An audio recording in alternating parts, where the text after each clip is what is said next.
acá, ¿qué tenemos?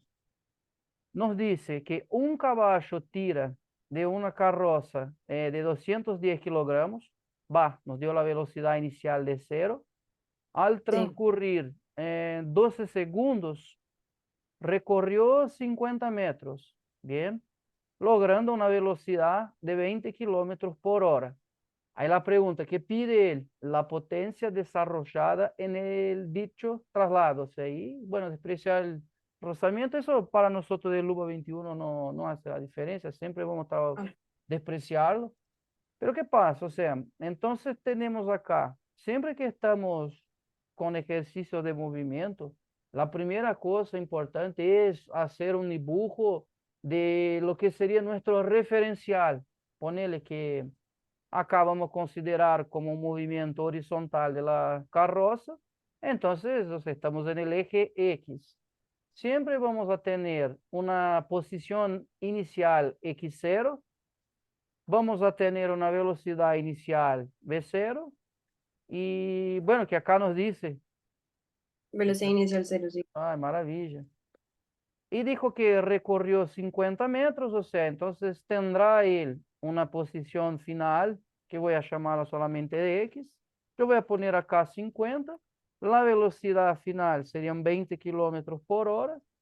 Y la otra información, o las otras informaciones que también son importantes, la masa, que serían 210 kilogramos, y el tiempo, que fueron 12 segundos. Ok, entonces es de eso. ¿Y cómo, o sea, cómo lo haríamos? Imagínate vos, o sea, estamos en un parcial y nos cae algo muy similar a ese. ¿Y cómo hacer?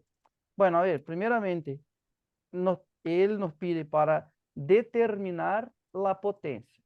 Bueno, por la propia definición, ¿qué sería la potencia? Es la magnitud física que relaciona el tiempo con el trabajo o energía con el tiempo. Entonces, cuando decimos para determinar o calcular la potencia, podemos hacer trabajo por tiempo, sería una opción, o energía por tiempo, da igual. Vos me Bueno, decís, tenemos los 12 segundos, ya tenemos el tiempo, y nos falta sea el trabajo o sea la energía. Y bueno, también está bueno que el trabajo, hay dos formas de calcularlo. Ojo, la primera podría ser la fuerza por el desplazamiento, la clásica, la más conocida, o la segunda forma también, que a mí me gusta mucho, es decir, que el trabajo es igual a la variación de la energía cinética del sistema. O sea, ok. cualquiera. Claro, por ahí jugamos con las informaciones que tenemos. Y también no podemos olvidar que la fuerza es el producto de la masa por la aceleración. Ahora, si nos fijamos en todo eso, o decir, bueno, tenemos la masa, 210 kilogramos, pero no tenemos la aceleración, o sea, no tenemos la fuerza. Tenemos el desplazamiento, ¿por qué? Posición inicial, no nos dijo nada del ejercicio. Si no nos dijo nada, cero. Si Claro, no hubiera dicho algo así, la posición final son 50 metros, porque dijo que recorrió 50 metros. Entonces, o sea, nos faltaría la fuerza y por ahí va. O sea. Entonces, ¿cuáles son las otras? Para determinar la aceleración, tenemos dos caminos. ¿Cuáles serían los caminos estos? Utilizar las ecuaciones del movimiento. Como estamos trabajando con movimientos variados, porque la velocidad cambia, y eso es importante, o sea, tenés que fijarte en eso. Tenés que fijarte si la velocidad cambia o no. Voy a decir, bueno, él fue desde 0 hasta 20, o sea, cambió, si cambió es un MRV, o sea, un movimiento rectilíneo uniformemente variado. Es decir, la sí. velocidad cambia con el tiempo y la aceleración es constante. Ok, y las ecuaciones del movimiento del MRU que tenemos a nuestra disposición, tenemos de la velocidad, sería esta, y tenemos la de la posición, clásica Sí, también tenemos para utilizarla. A ver, ahora también me puedes preguntarme, pero o sea, ¿cuál de las dos ecuaciones utilizaríamos para buscar la aceleración de la carroza? Bueno, hay que ver los datos que tenemos nosotros. Analizar, bueno, acá tenemos la velocidad final, bien, tenemos la inicial, bien, y tenemos el tiempo, bien. Podemos utilizar la ecuación de la velocidad porque ella relaciona cuatro informaciones, cuatro datos y tenemos tres de ellos. Perfecto. Y si miramos también la de abajo, tenemos la posición final, tenemos la inicial, tenemos la velocidad inicial, el tiempo, también con la ecuación de abajo, o sea, nos sale también porque tenemos todos los datos. Acá serían uno, 2, 3, 4, 5 datos, o sea, necesitamos 4 para el quinto, y lo tenemos. Pero yo lo que voy a hacer acá entonces, yo voy a utilizar la ecuación de la velocidad, obvio, que es mucho más sencilla. Entonces, claro. empleando la ecuación de la velocidad para determinar la aceleración. Bueno, una vez que tengamos la aceleración, vamos a tener la fuerza, el trabajo y por ende la potencia. Bueno, Ujú. entonces, a ver, ahora también otro tema. Nos da, por lo menos a mí me da muchas ganas de poner 20 acá, el cero acá, pero antes de hacernos, fijémonos que nuestro tiempo está dado en segundos y la velocidad está en kilómetros por Aquí. hora. No nos sirve hacer cuentas con eso. Bueno, no nos olvidemos, si nosotros queremos pasar de una unidad a otra, o sea, tomamos el valor 20 kilómetros por hora, lo dividimos por 3,6 y ahí tenemos el 20 por 3,6. Vamos, calculadora. Ahí, 5,56 metros por segundo. Ahí está. Entonces, esta es la velocidad. Déjame acomodar eso. Ahí está. Sería nuestra velocidad en metros por segundo. Bueno, ahora sí, ponemos acá que serían los 5,56 metros por segundo. La velocidad inicial es cero, o sea, no importa la unidad. Acá serían los 12 segundos. Yo se estoy poniendo las unidades, sé que ellos también lo hacen, las resoluciones por ahí, se nos ponen un poquito más complicado, pero yo lo que te digo la verdad, o sea, mm, las unidades son accesorias, solo la ponemos para decir que los datos están todos en el mismo sistema, o sea, que está en metros Ok. por segundo, en segundos y todo eso, ¿sabes? Y Ujú. entonces, o sea, no es así tan importante como suele parecer. Y ahora paso los 12 segundos y de ahí vamos a sacar la aceleración de Aceleración. eso. O sea, vos ves también que el problema, lo que es difícil del problema, ponemos así, por ahí es eso. Mucha gente me pregunta, pero ¿cuál ecuación utilizar? ¿Me entendés? Y eso incluso planteaste vos, pero vemos los datos y lo que sirve. Por eso, o sea, si tengo tres, Claro. si tengo cuatro datos, si me dan tres, yo puedo encontrar el cuatro. Entonces, así vamos. Acá nos sale 0,46. 3 metros por segundo al cuadrado. Ahora sí, o sea, Bueno, tenemos nuestra fuerza. Ahora, ¿cómo tenemos nuestra aceleración? ¿Cómo tenemos la masa? ¿Cómo tenemos la aceleración? Aplicamos el principio fundamental de la dinámica, que nos dice, también conocido como la segunda ley de Newton, el principio fundamental de la dinámica. Bueno, básicamente nos dice que el producto de la fuerza es igual a la fuerza igual al producto de la masa por la aceleración. Entonces tenemos acá que fuerza es masa por aceleración, está acá. Serían 210 kilogramos por 0,463 metros por segundo al cuadrado. Ahí estamos, 210 por 0,463, 97,23 newtons. Esa sería eso. la fuerza. Ahora, ¿cómo Ujú. tenemos la fuerza? ¿Cómo tenemos el desplazamiento? calculamos el trabajo.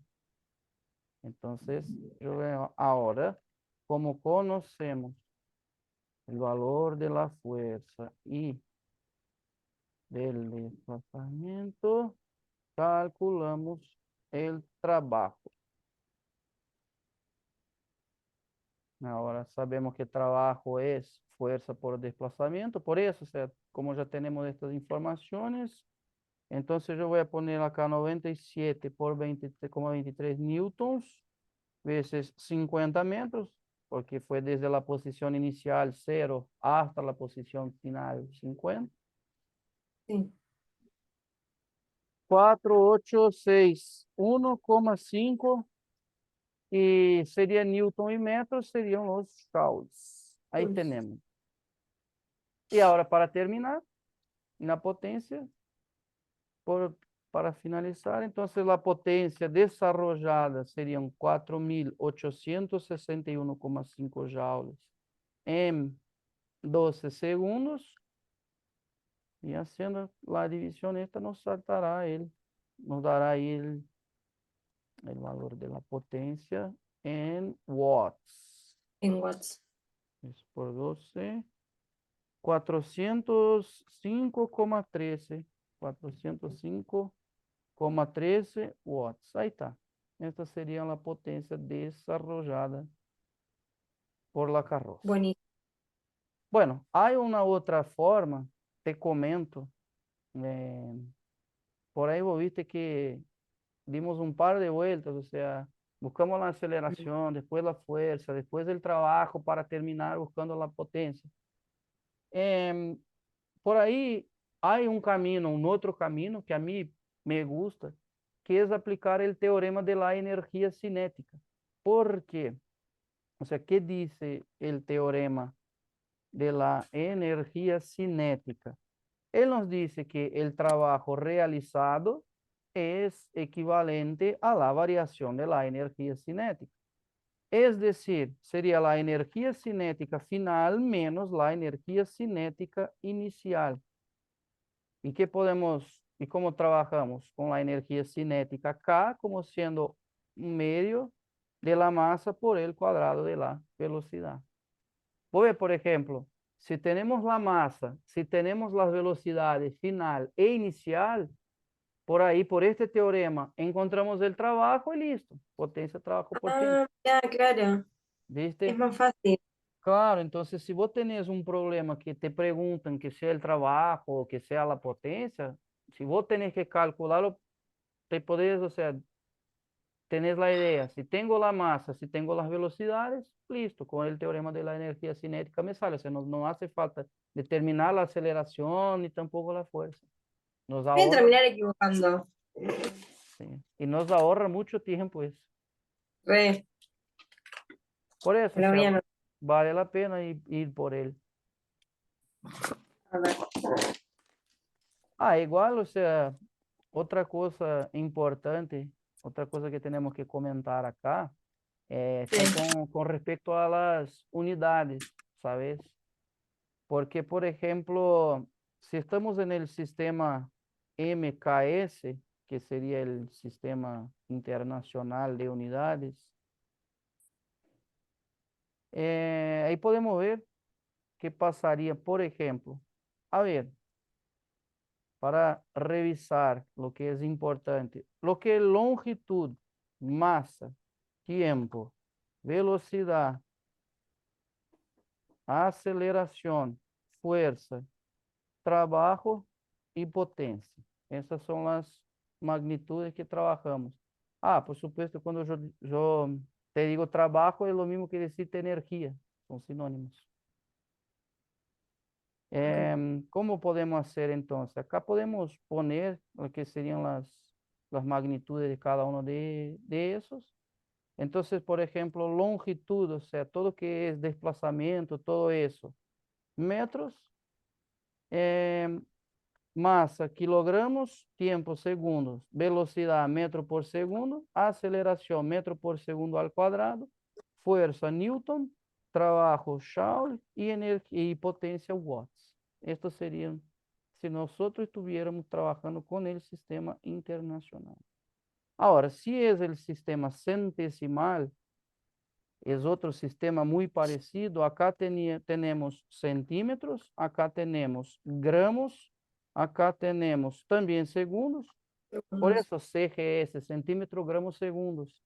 Acá tenemos centímetro por segundo, acá sería centímetro por segundo al cuadrado, acá sería las dinas, perdón, serían las dinas, el trabajo sería los ergios y la potencia dejamos en ergios por segundo, que no va a hacer diferencia, no te van a preguntar nada de eso.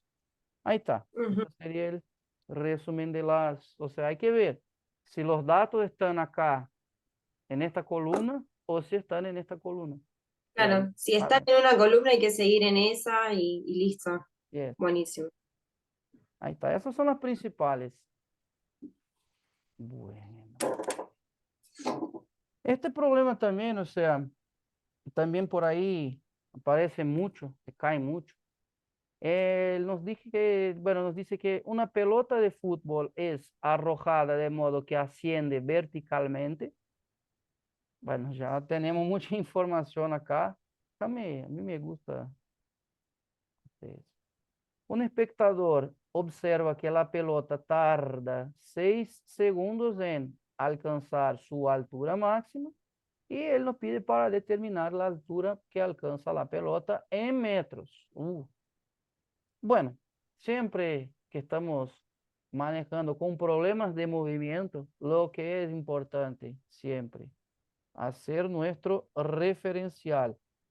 Y ahora, como estamos en un caso de movimiento vertical, porque dijo que asciende verticalmente, lo mismo tenemos que hacer, o sea, poner nuestra posición inicial, la velocidad inicial y también lo que para posición final y velocidad final. Bueno, ¿qué hacemos acá? Él no nos dijo de dónde sale la pelota. No nos dijo, o sea, él dijo que la pelota es arrojada de modo que asciende verticalmente. O sea, no dijo si es desde el suelo, si es de la posición 100. Como no nos dijo Claro. nada, suponemos que Ujú. sale del suelo y el suelo siempre va a ser el punto cero, nuestro referencial cero. Claro. Entonces, suponemos que nuestra posición inicial y cero va a ser cero. La velocidad inicial no sabemos, no podemos afirmar nada. Y una vez que se pateó la pelota subió, ascendió verticalmente, o sea, hasta lograr una posición final que no sabemos, incluso nos pide eso. Entonces, una posición final y que tampoco conocemos, y dijo que tardaron 6 segundos. Bueno, una información importante el tiempo. Voy que siempre la variable tiempo es importante, porque lo que son las ecuaciones del movimiento, sea de la posición o sea de la velocidad, son ecuaciones que están en función del tiempo. Entonces, sí o sí hay que conocerlo. Si no lo sabemos, o sea, buscamos, utilizando una de las expresiones, lo buscamos.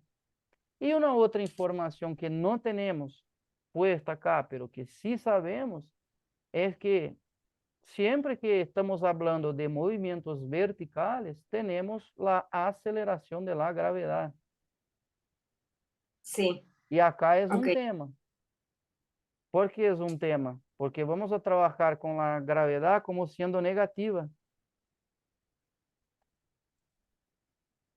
Y Cuando es vertical, siempre la gravedad es negativa, ¿o no? exactamente, exactamente. Ok.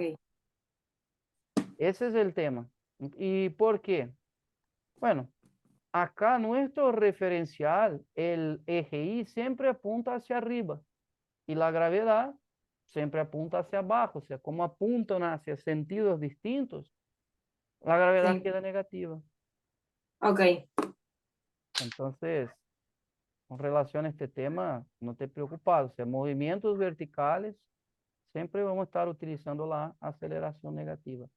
Y bueno, antes de hacer otro planteo más, nosotros estamos entonces hablando de los movimientos verticales, una característica que la aceleración es la gravedad, Y tenemos dos tipos de movimientos. O sea, tenemos la caída libre Ujú. y tenemos el tiro Tiro vertical. vertical. Claro, y que es importante saber cuál es la diferencia de uno de otro, porque también por ahí están escondidas hipótesis que van a ser nuestra salida para el ejercicio. Por ejemplo, cuando te dice que algo cae, que cae libremente, tenemos siempre por suposición que nuestra velocidad inicial va a ser cero. La caída libre, básicamente, si te dicen que cae, supone que la velocidad inicial es cero. Ahora, en el tiro vertical hay una cosa, o sea, imagínate cuando tiramos algo hacia arriba, él sube, sube, sube, sube, sube hasta un determinado punto, o sea, se detiene en este punto y vuelve a bajarse. O sea, ¿por qué pasa? Porque el movimiento es contrario a la gravedad y entonces Claro, quien sube, sube frenando. Entonces, si estamos hablando de tirar algo hacia arriba, siempre en el punto de altura máxima, tenemos que la posición final es igual que cero. este. Claro, listo. Con estas suposiciones salimos. Ah, y otra, también conocer las ecuaciones del movimiento. Por ahí vos podés preguntarme, pero ¿cuáles serían las ecuaciones del movimiento? Son las mismas que del MRV, porque estos dos son casos de movimientos Del variables. MRU. No, el MRU serían constantes, pero acá no tenemos problemas de velocidad constante, o sea, ninguno de los dos movimientos verticales, o sea, vos los ves siempre como movimientos variados, no como uniformes. Por eso, o sea, las ecuaciones que vamos a utilizar acá son las mismísimas del... Por eso, MRV. Eso, Ah, exactamente. Pero, ¿qué vamos a hacer acá? Cambiamos X por Y y cambiamos la aceleración por la gravedad. mira vos. Son las mismísimas. Claro, me estoy anotando todo porque necesito aprobar. No, vas a lograrlo. Igual Mm. vos ves que, por ejemplo, la primera parcial cuesta mucho, pero ¿por qué Sí, pasa eso? Porque hay son muchos contenidos. O sea, imagínate que vos en la unidad uno tenés 5 o 6 temas, en la unidad 2 totalizan 10 temas, entonces hay mucha cosa, hay mucha información, por supuesto. un montón, es un montón. Claro, pero por eso algunas cosas vienen en nuestro favor. Entonces, por ejemplo, eso, debo ver que, bueno, que si estamos hablando de los movimientos verticales, entonces tenemos que las ecuaciones son las mismas del MRV porque son casos de movimientos variados. Con la Claro. diferencia es, o sea, cambiamos el X por Y y cambiamos la aceleración por la gravedad, que es una constante y la conocemos. Entonces es mucho más fácil si nos Sí, pensamos. sí, sí. Entonces, ¿qué vamos a hacer acá? A ver, miremos la ecuación de la posición. Bueno, la posición final Y es lo que buscamos, la altura máxima.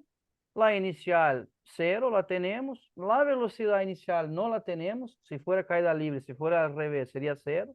El tiempo tenemos y la aceleración tenemos. O sea, vos ves que nos falta para determinar la altura máxima lo que sería la velocidad inicial. ¿Y de dónde la sacamos? De la ecuación de arriba. Entonces, ¿qué voy a hacer acá? ¿Qué vamos a hacer nosotros? Yo voy a poner así. Buscamos conocer cuánto vale la velocidad inicial de cero empleando la ecuación de la velocidad. O sea, tomo esta ecuación de la velocidad, ¿qué hago yo? O sea, acá yo voy a despejar el V0. Entonces, paso eso al otro miembro. Miembro, entonces queda que V0 va a ser la velocidad final menos la gravedad por, Por por el el tiempo. tiempo. Claro. Ahora sí, la velocidad inicial sería igual, o sea, la velocidad final vale cero, porque cuando alcanza el Claro. punto de altura máxima, también lo conocemos como inversión de movimiento. Vos podés también traer de esta forma. La velocidad final es cero. Bueno, la gravedad la tenemos. Seguramente te van a dar ahí 9,8. 9,8 y el tiempo nos dijo 6 segundos. Ahí está. Bueno, entonces ahí nos sale la velocidad inicial, 9,8 por 6, 58,8 metros por segundo. Bueno, una cosa importante, en lo que es tiro vertical, la velocidad inicial siempre va a ser distinta de cero. Hay que tomar Claro, cuidado, porque hay gente que supone que es cero, pero o sea, no hay como tirar algo hacia arriba y que esta cosa salga de nuestras manos con velocidad inicial cero, ¿entendés? Entonces, claro, sí, sí, sí. eso. Claro, por ponerle, si una cosa que vos supones para la caída libre, vos pensás al revés para el tiro vertical. Es una forma Claro. también. Bueno, ahora sí. Pero en Ahora caída libre sería con velocidad cero, ¿no? sí, la inicial sería cero y la final sería 58,8.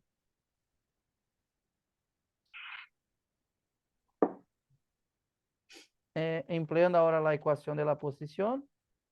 No, y vos ves, o sea, lo que es para la caída libre acá, siempre vamos a tenerlo al revés. Entonces la altura máxima va a ser la posición inicial cero, 58,8 metros por segundo por 6 segundos, más una media de la gravedad.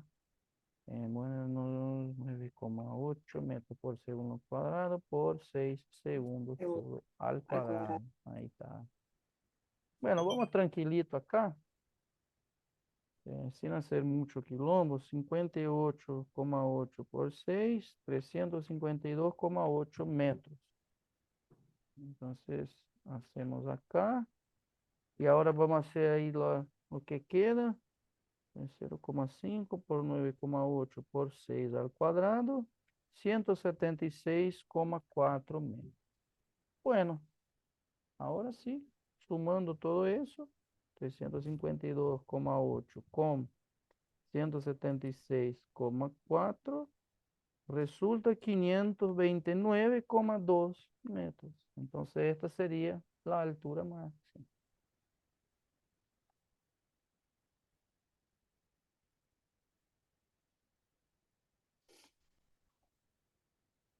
Ahí está,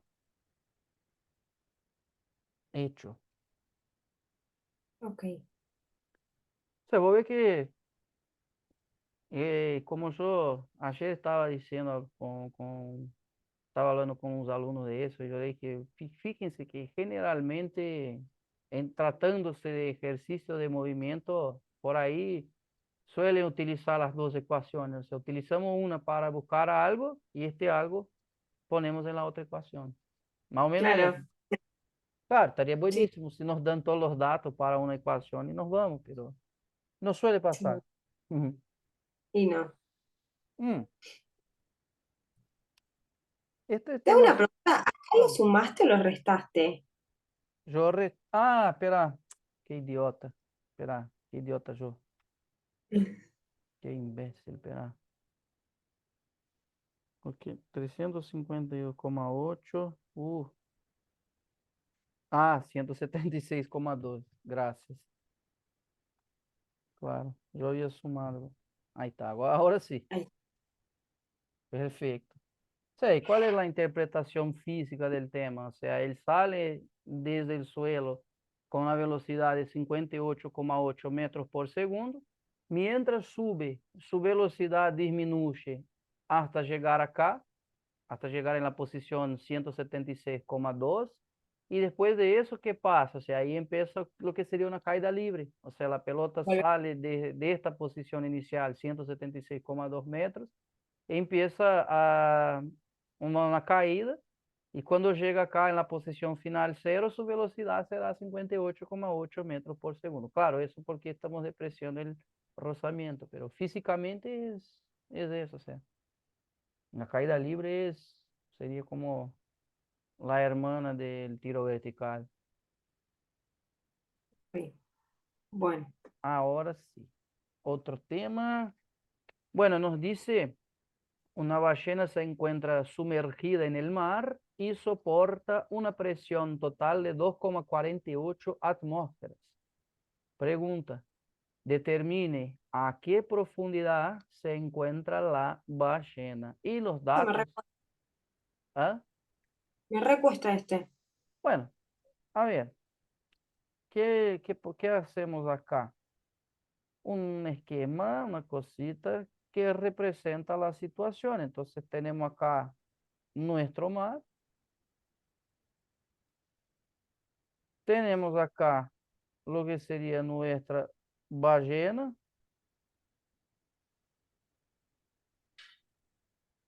acá sería nuestra ballena.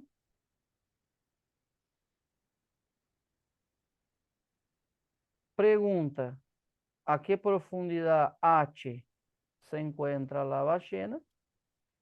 Y nos dijo que la presión total que soporta la ballena vale 2,48 atmósferas. Cuando Bueno, me pregunta de profundidad, ¿qué es la altura? ¿Sería altura? sí, sí, representamos por H. Ponele Ok, que acá lo que sería la superficie, yo pongo acá la superficie del mar, lo que separa es nuestro referencial cero siempre. Y lo que está ahí por debajo sería la profundidad. Por eso, o sea, conviene llamarla de H. También no está ok, mal. ok. ¿Y qué te diría? Bueno, imagínate vos, cuando está la ballena a esta profundidad, ¿qué pasa con ella? Vos ves que habrá sobre la ballena esta columna de líquido por encima de ella. O sea, ella soporta la presión que está siendo ejercida por esta columna de líquido más la presión de la atmósfera, porque el aire también es un fluido y también ejerce presión. Entonces, la presión total que soporta la ballena es la suma de la presión ejercida por esta columna de líquido que está por encima de ella, más la presión ejercida por la atmósfera. Es muy importante mirar eso, o sea, esta hipótesis. ¿Por qué? Porque decimos que la presión total que soporta la ballena sería la presión de la atmósfera, o sea, la presión del aire, más la presión del líquido, que ahí llamamos de presión hidrostática. Claro, Y yo pongo acá para vos, o sea, presión hidrostática, que sería la presión ejercida por un líquido en reposo. Por Dios, vamos a suponer que esta agua está en reposo. Bueno, esta sería nuestra presión hidrostática, que por su vez, según el principio general de la hidrostática, se puede determinar. Entonces, si pensamos en el principio general o el teorema general de la hidrostática, ¿qué nos dice? Nos dice que la presión hidrostática, es decir, la presión ejercida por un líquido en reposo, siempre va a ser igual al producto de su densidad por gravedad por altura o profundidad. Profundidad, ahí está. Ese es el principio, el teorema general de la hidrostática. O sea, entonces, voy que para sacar la profundidad que nos pregunta él, ¿qué necesitamos? De la presión hidrostática, es decir, la presión ejercida por este líquido en reposo, la densidad del agua, vos ves, está acá, la aceleración de la gravedad que está acá, pero a la vez, o sea, eso es que tenemos que entender, que la ballena, como está en un sistema, como decimos, abierto, entonces ella soporta la presión que está siendo ejercida por el líquido, más la presión que está siendo ejercida por el aire. Entonces, eso es lo que nos dice el teorema ese. Y vos sabés que el teorema general, el principio general de la hidrostática, él tiene un enunciado muy interesante y yo lo repaso porque te pueden preguntar algo que sea teoría. ¿Qué nos dice el teorema general de la hidrostática? Nos dice que la presión ejercida por un líquido en reposo en determinado punto es directamente proporcional al peso específico del fluido. Peso específico sería densidad por gravedad. Eso sería el peso específico. Y también la presión es directamente proporcional a la profundidad. Es decir, cuanto más fondo estamos, mayor presión.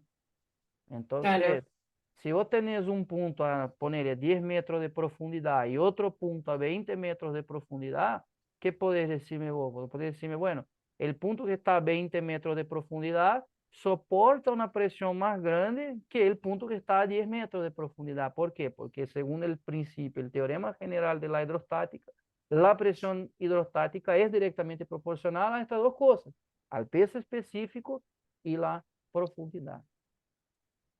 Y también ok, hay una consecuencia de él. Yo estoy, pues, voy a poniendo todos los datos hay una consecuencia de él que es conocido como el teorema de Stevin. Básicamente, o sea, ¿qué nos dice el teorema de Stevin? De una forma sencilla nos dicen que si dos puntos están ubicados en una misma profundidad, entonces la presión soportada será igual. Y eso, o sea, independe de lo que es el punto. Si la profundidad de dos puntos ubicados en el mismo líquido, por supuesto, porque la densidad tiene que ser la misma, entonces las claro. presiones van a ser idénticas. Eso también es un tema extremadamente importante salientar. Y también, o sea, de última, si te piden para determinar la diferencia de presión, que suele pasar también, la diferencia de presión delta P siempre va a ser la densidad por la gravedad por la diferencia entre las profundidades de dos puntos. Bueno, Ok, eso para líquidos en reposo. Después vamos a ver que para líquidos en movimiento, la diferencia de presión la determinamos de otra forma. Bueno, ¿qué podemos hacer acá? Tenemos la presión total, tenemos la presión de la atmósfera, que siempre vale 1 atm, o sea,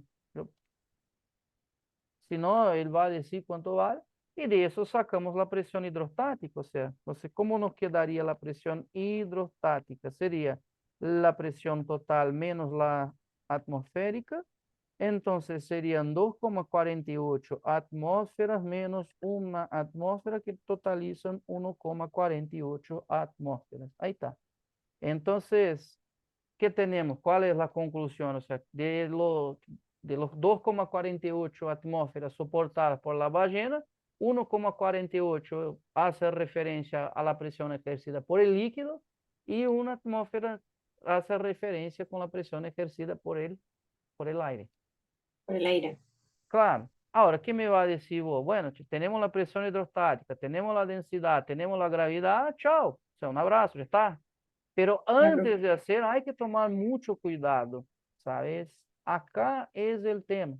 Vos ves que hacer las cuentas no es difícil, pero sí lo que es difícil, que por ahí mucha gente no se da cuenta, es que sí o sí hay que verificar si los datos están, si pertenecen al mismo sistema de unidades. O sea, si estamos en el sistema internacional, si estamos en el sistema CGS, si es otro sistema, pero hay que, sí o sí, tienen que estar los datos en el mismo sistema.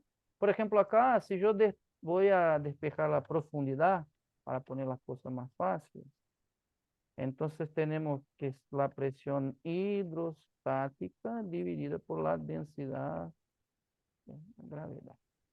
Ahí está. ¿Y cuáles son nuestros datos? Bueno, la gravedad 9,8 metros por segundo al cuadrado. Densidad nos dijo 1,02 gramos por centímetros cúbicos. Y nuestra presión hidrostática nos da exactamente 1,48 atmósferas. Bueno, vos podés preguntarme, bueno, ¿puedo reemplazar, cambiar acá las letras por los datos? No, porque uno está en metros por segundo al cuadrado, otro está en gramos por centímetro cúbico y otro está en atmósfera. O sea, los tres datos están o pertenecen a tres sistemas distintos. ¿Y qué Claro, hacemos nosotros? Bueno, pasamos todo al mismo sistema y elegimos nosotros cuál nos conviene, porque pidió la profundidad, no nos preguntó si está en metros, si está en centímetros, o sea, Claro. entonces, ¿qué podemos hacer? Como tengo acá en gramos por centímetro cúbico, yo puedo pasar eso para centímetro por segundo al cuadrado. Entonces pasamos G para centímetro por segundo al cuadrado. ¿Y cómo lo hacemos? Un metro vale 100 centímetros. Entonces, ¿qué nos quedaría? 9,8 metros. Como un metro vale 100 centímetros, si multiplicamos por 100, la tenemos así, 980 centímetros por segundo al cuadrado. Este es el valor que nos conviene utilizar, 980. Y ahora, con la presión hidrostática, ¿cuál sería la unidad que nos sirve? Varias. Y te voy a decir por qué. Pero antes hacemos la conversión. ¿Qué dice acá? Una atmósfera equivale a 1,013 por 10 a la sexta varias. Entonces 1,48 atmósferas equivalen a X barias. Y vamos a tener la Ok. presión en otra unidad. 1,48 por 1,013 por 10 a la sexta. Salen 149.240 varias. Esta sería 149, 1.049.000, 1.499.240 varias. Esta sería la presión en varias. Ahora, ¿por qué hacemos eso? Así como hice recién, acá también vamos a tener los sistemas de unidades y tenemos que estar siempre mirándolos. ¿Y cuáles serían las magnitudes acá? Bueno, tenemos la densidad, tenemos la gravedad, tenemos la profundidad y tenemos la presión. Bueno, ahora vemos. Si estamos en el sistema internacional, densidad kilogramos por metro cúbico. La gravedad serían metros por segundo al cuadrado, profundidad en metros, presión en pascal. Ahora, si tenemos gramos por centímetro cúbico acá, serían centímetros por segundo al cuadrado. Profundidad, centímetros, nuestra presión está en varias. Ahí está. Y de otras, quizás lo más importante es ver, por ejemplo, con la presión, que sería atmósfera o milímetros de mercurio. Estas serían otras unidades trabajadas. Por eso, o sea, ¿viste? Por eso que yo pasé los datos. Pasé todo para centímetros por segundo al cuadrado y pasé por varias, ¿viste? Lo mismo, o sea, Claro. que tenés que fijarte vos. Si todos los datos están en alguna de estas dos columnas. Atmósfera o milímetros de mercurio no utilizamos para hacer cuentas acá, sino que para expresarlas nomás. Entonces yo no puedo reemplazar acá por 1,48 porque no pertenece a ninguno de estos dos sistemas. Entonces, Claro. No, yo eso, pensaba otra cosa. decime. Yo pensaba que si, no sé, si todo estaba en metros sobre segundo al cuadrado, tenía que pasar todo a eso. Y sí, o sea, pero no, vos podés elegir, o sea, si él no nos dijo nada, que está bueno eso, si él no nos dijo nada, ya está, o sea, no hace falta, Claro. ¿sabes?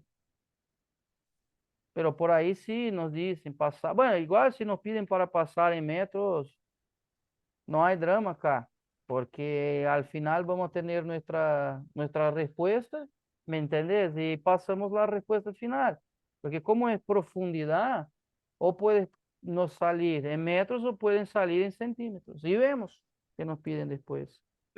Entonces, dividiendo acá por 1,02 multiplicado por 980 sale 1.499,84 centímetros.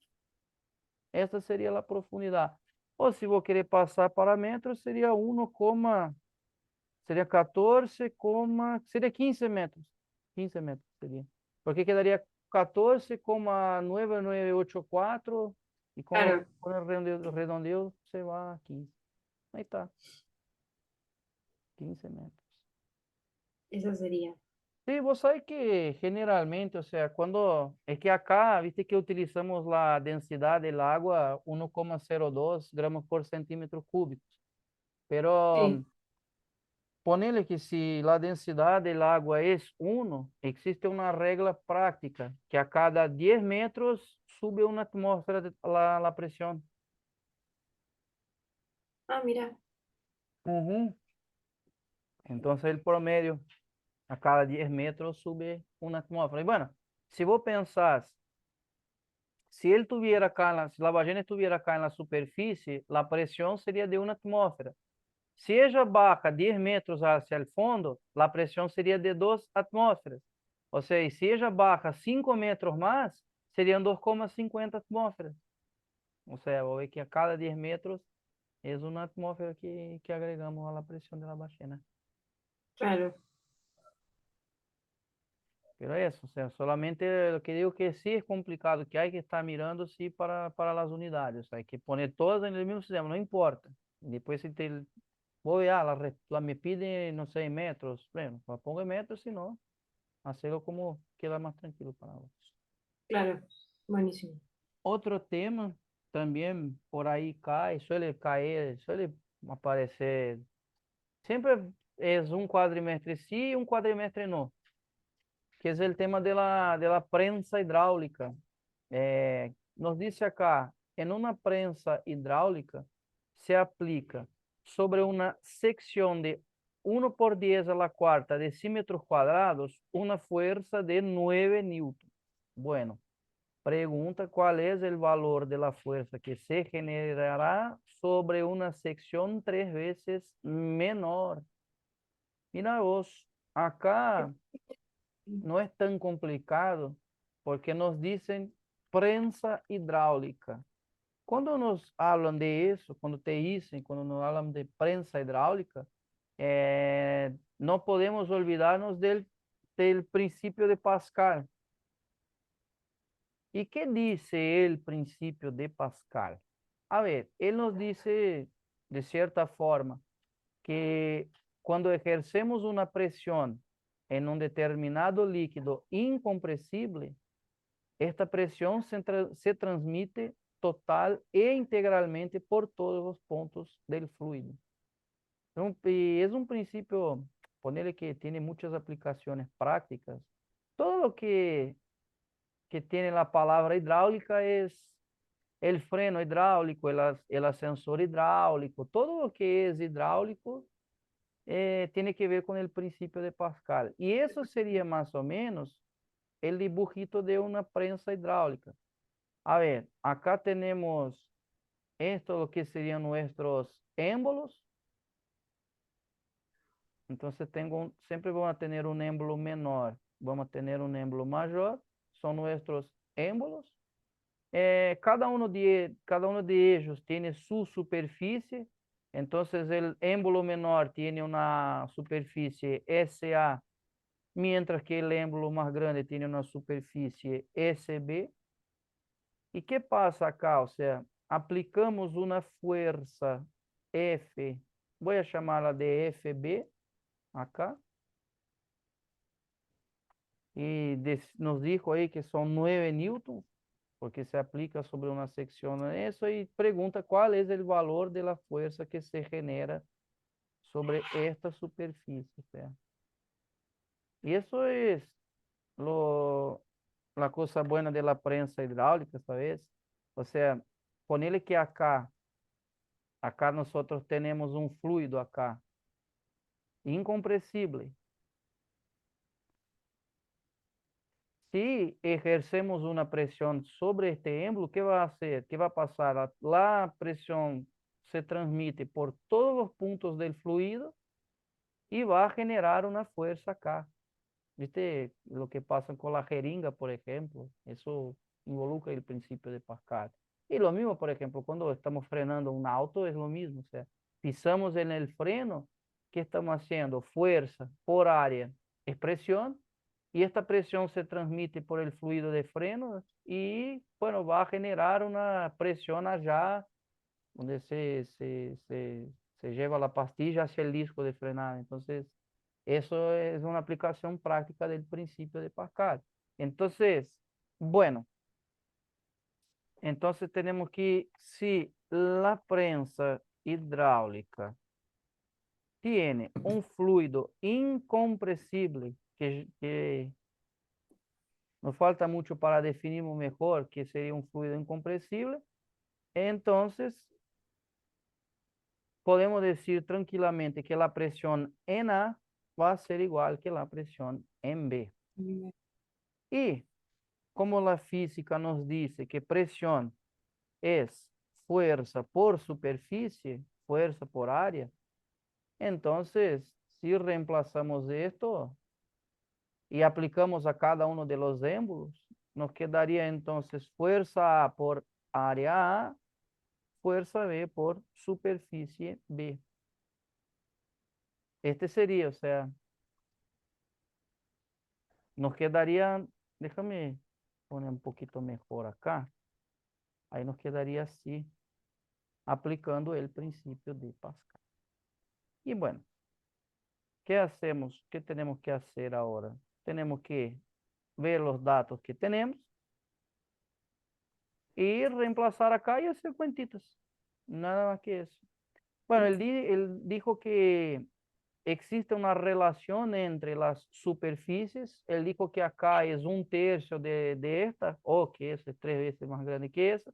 Entonces yo ya voy a poner acá que SB sería el triple de SA, porque dijo que SA es 3 veces menor. O puedo poner acá SA como SB por 3, también da lo mismo. Bueno, ¿qué hacemos acá? Reemplazamos. Fuerza A es la incógnita, la variable del ejercicio.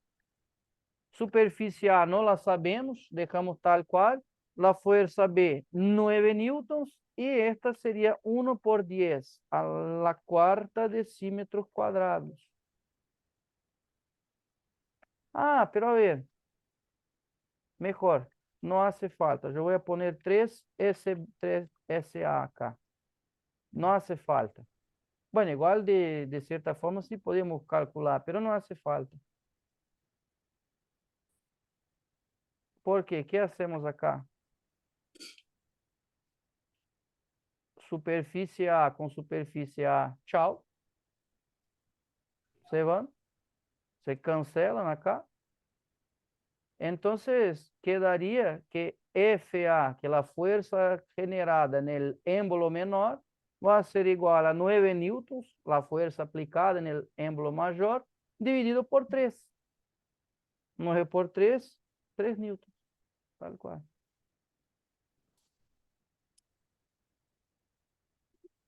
Una cosa muy importante de este tema, por ejemplo, si yo estoy en un parcial y me cae eso, yo no haría ninguna cuenta.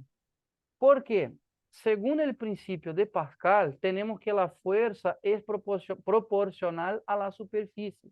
Es decir, si yo tengo que una superficie es 3 veces más grande que la otra, la fuerza también va a seguir eso. Es decir, la fuerza también será 3 veces más grande. Entonces, o sea, si yo aplico acá, se eu aplico 3 newtons acá, va a surgir 9 newtons acá, ¿por qué? Por la relación entre las superficies. Ah, claro. Mira. Mm.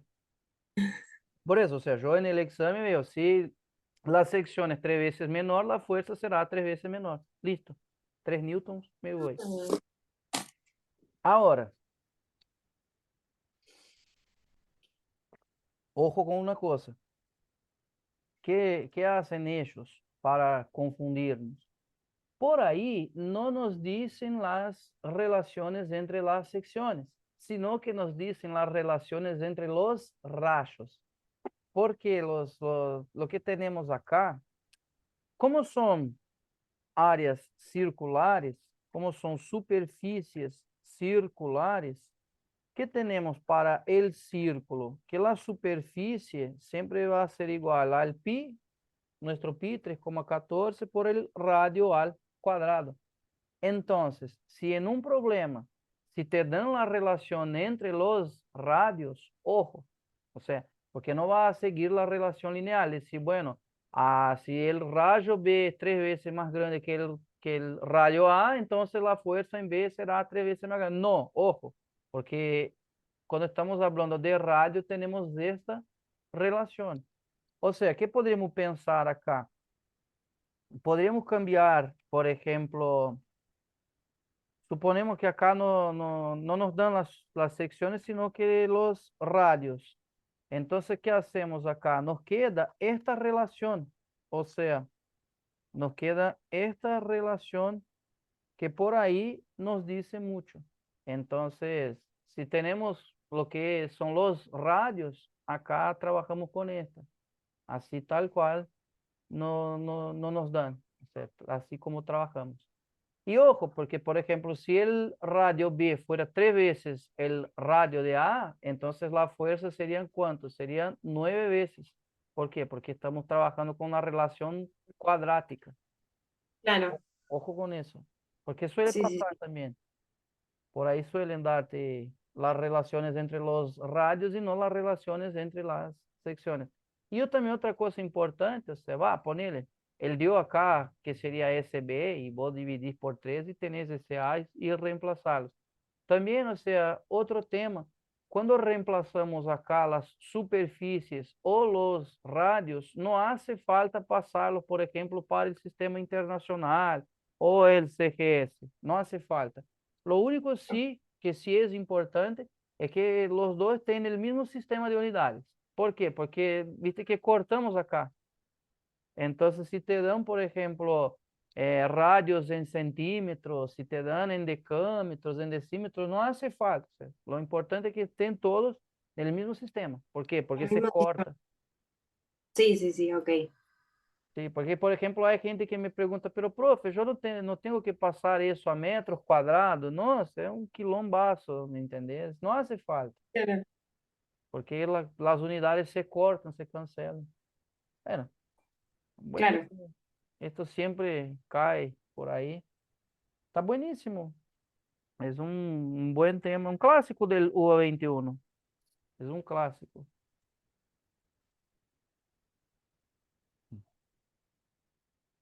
Ahora, otro clásico este. Este es un... Uy, no, sí, este. No, no, no. Pero a ver, no es tan complicado como parece. O también por ahí no suele, o sea, cada ejercicio es un ejercicio, pero voy a pasarte acá algunas ideas que serán fundamentales. Ok. Nos Esto es dice, caudal, ¿o no? sí, eso es. Si por el dispositivo que representa la figura circula un líquido que cumple con la ecuación de la continuidad, sabiendo que superficie 1 igual a 2 igual a 3 que igual a 20 centímetros cuadrados, y que el caudal de líquido que sale por la sección 3 es 1500 centímetros cúbicos por segundo, nos pide para determinar la velocidad en la sección 2. ¡Wow! A ver, ¿cuál es la salida del ejercicio? Él nos dice que se cumple con la ecuación de la continuidad. ¿Y qué nos dice la ecuación de la continuidad? De cierta forma, o el principio de la continuidad, o sea, no importa cómo nombremos, nos dice que el caudal se conserva, pero con una única condición, que tengamos un fluido incompresible. ¿Y qué sería un fluido incompresible? Es un fluido donde el volumen no cambia. Es decir, yo no puedo comprimirlo ni tampoco expandirlo. Ejemplos de fluidos incompresibles, líquidos. Listo. Digo porque uno va a decir, profe, pero ¿puedo utilizarlo para gases? No, porque los gases son, o sea, comprimibles y también se expanden fácilmente. ¿Y qué es decir que el caudal se conserva? ¿Qué pensemos acá? Imaginemos así, que por esto, no sé, por este caño, viene un caudal de agua, ponele. ¿Y qué va a pasar? O sea, viene por la región uno hasta llegar en este punto. Cuando llega en este punto, se divide, o sea, acá va un poco de agua por la sección 2 y otro poco va por la sección 3. Es decir, acordate que todo lo que llega es igual a todo lo que sale. Entonces, si te digo que acá llegan 2 litros, van a salir 2 litros. O sea, la suma de los dos caudales acá tiene que dar 2 litros. Por eso decimos principio o ecuación de la continuidad. Entonces, si estamos pensando en el caudal, vos podés decir tranquilamente que el caudal en uno es igual al caudal en 2 más el caudal en 3. Eso es lo que eso tranquilamente, o sea, no tenemos ninguna preocupación. Ahora, si vos pensás el caudal, nosotros tenemos dos formas de determinarlo. Podemos hacer volumen por tiempo, no nos conviene mucho acá, o también podemos determinarlo como siendo superficie o sección, como nos dicen acá, por velocidad. Y del principio de la continuidad, además de esta consecuencia, que el caudal se conserva, de eso resulta una otra importante información. ¿Cuál sería la información? Que según el principio de la continuidad, la velocidad que fluye un líquido y la sección por donde fluye son son magnitudes inversamente proporcionales. ¿Qué quiere decir eso? Quiere decir que mayor área tenemos un líquido circulando más tranquilamente y mayor velocidad en regiones más estrechas. Entonces, una información muy importante, decimos que área y velocidad son inversamente proporcionales. ¿Y sabe lo que pasa acá? O sea, ¿por qué la gente se confunde acá? Porque por ahí, pero ¿cómo comparamos las velocidades con las áreas? A ver, él nos dijo acá que área 2, que sección 2 es igual que la sección 3. Y si nosotros estamos en el principio, en la ecuación de la continuidad, también podemos sacar otra conclusión, o sea, áreas iguales, secciones iguales, velocidades iguales. Entonces, si la sección 2 es igual a la sección 3, entonces la velocidad en 2 va a ser igual a la velocidad en 3. Claro. Y puedo poner acá, además, si las secciones son iguales, entonces las velocidades serán iguales. Eso es un tema muy importante. Y otra cosa, también yo digo, siempre me gusta decir eso, que cuando tenemos la ramificación, no hace falta pensarla en la ramificación, sino que podemos pensar en eso como si fuera una cosa sola, o sea, es lo mismo que si yo hiciera algo parecido a eso.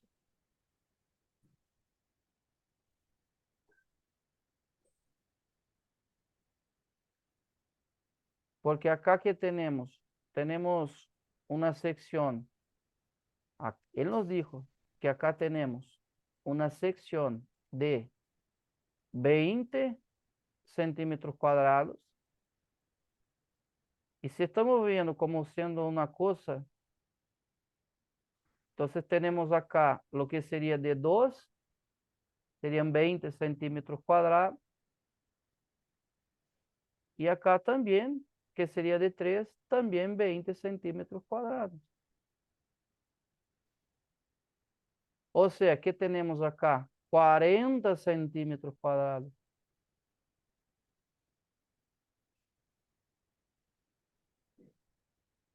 O sea, yo Claro, puedo cambiar mi forma de ver. Prefiero ver una cosa de 40 que dos cosas de 20 separadas. Porque lá, como tenemos, como nos dijo que área 2, que sección 2 es igual que área 3, ¿qué vamos a tener? Que la velocidad en 2 también va a ser igual a la velocidad en 3, claro, que por su vez no es igual que 1, ¿por qué? Porque yo estoy mirando todo, no estoy mirando sí, solo 2 o 3. Y si, claro. y si la comparamos aquí, voy a poder decir, que la velocidad en 2 va a ser igual a la velocidad en 3, que por su vez va a ser menor que la velocidad en 1, porque en 1 tenemos 20, en 2 y 3 tenemos 40, o sea, menor área Claro. más, también puede ser. Ujú. Pero claro, vos me vas a decir, igual nos dijo que el caudal en 3 vale 1500 centímetros cúbicos por segundo.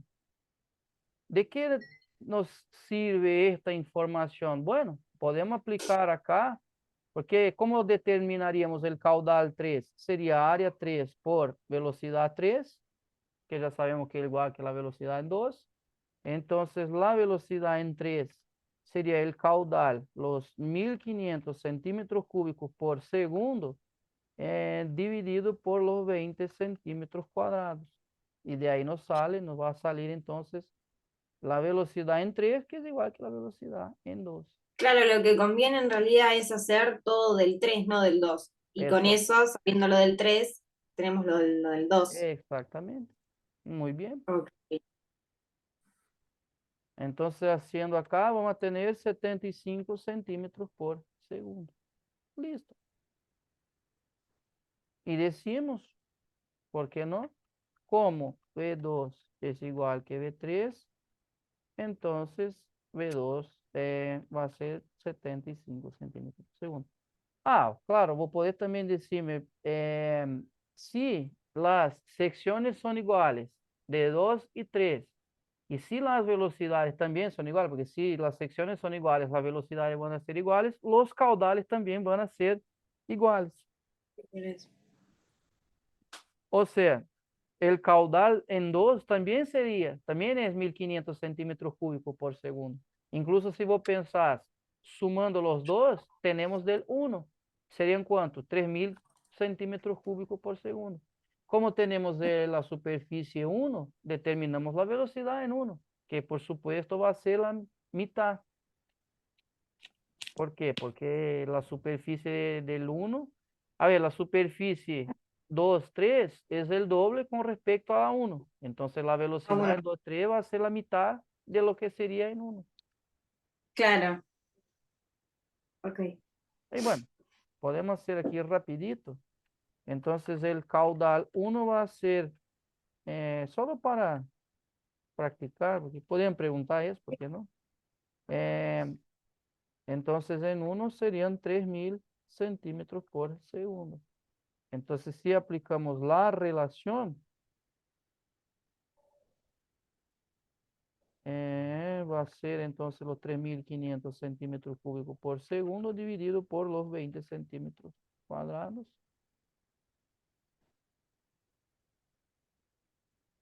que resultan en 150 centímetros por segundo. O sea, es eso. Pero ojo con el tema del caudal. Ojo con el tema del caudal. Recuerda eso, si vos tenés un problema donde se divide, pensar como siendo una cosa sola y listo. Dale. Claro, o sea, no puedo, o sea, no tengo que estar, velocidad 2 igual, velocidad 3 no, llamo todo de Ay, sí, velocidad, claro, los datos de lo que tengo. exactamente. Buenísimo.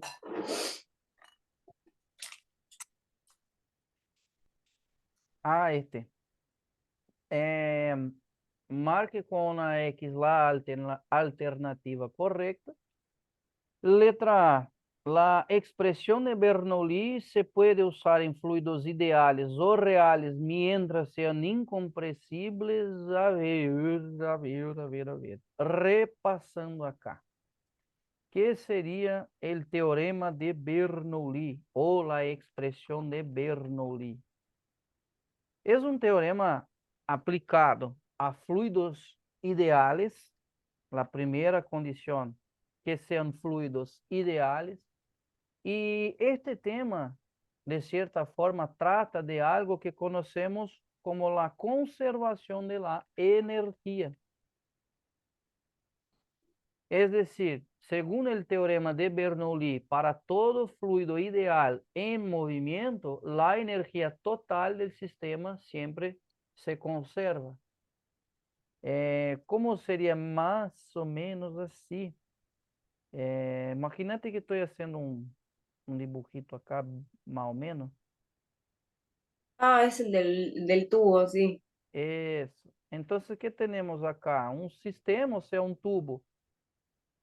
Esta parte va a estar a una altura HA con respecto al suelo, a nuestro nivel de referencia, y nuestro otro punto está a una altura HB.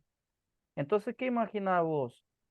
Que por acá fluye un fluido por esta sección, conocer una velocidad VA, y acá, o sea, va con una velocidad VB.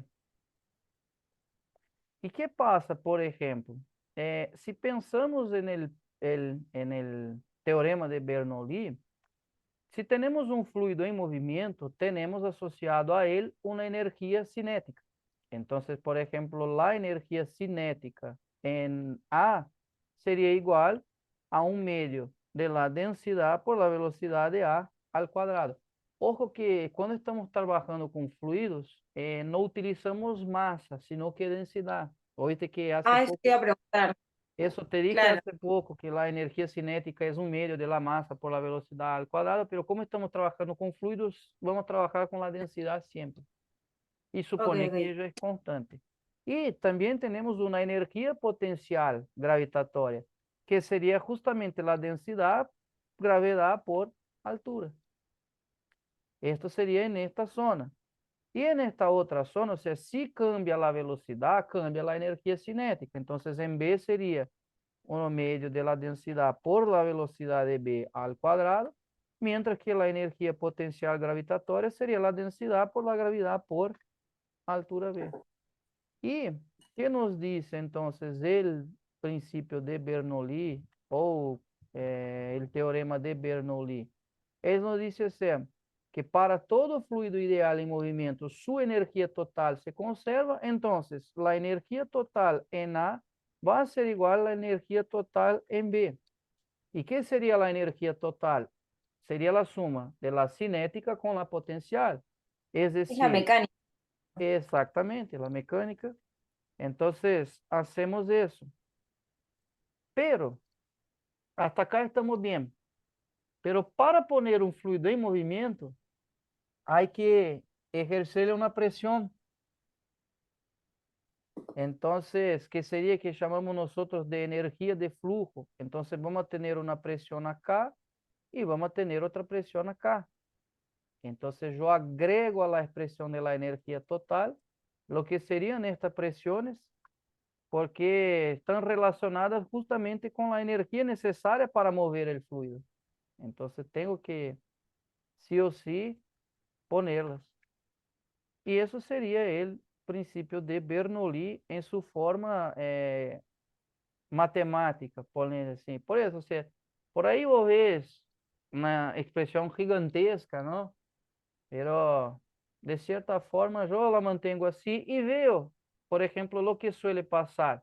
A ver, si tenemos que HA es igual a HB, o sea, si tenemos dos puntos en el mismo nivel, vamos a tener que las energías potenciales van a ser iguales. Entonces se cancelan. Entonces te digo, por ejemplo, si tenemos puntos en un mismo nivel, nivel, entonces HA va a ser igual que HB, así las energías potenciales también van a ser iguales y nos queda solamente mirar de esta forma. Entonces es una cosa que hay que ver, o sea, profe, el ejercicio no me dijo cuánto vale HA menos HB.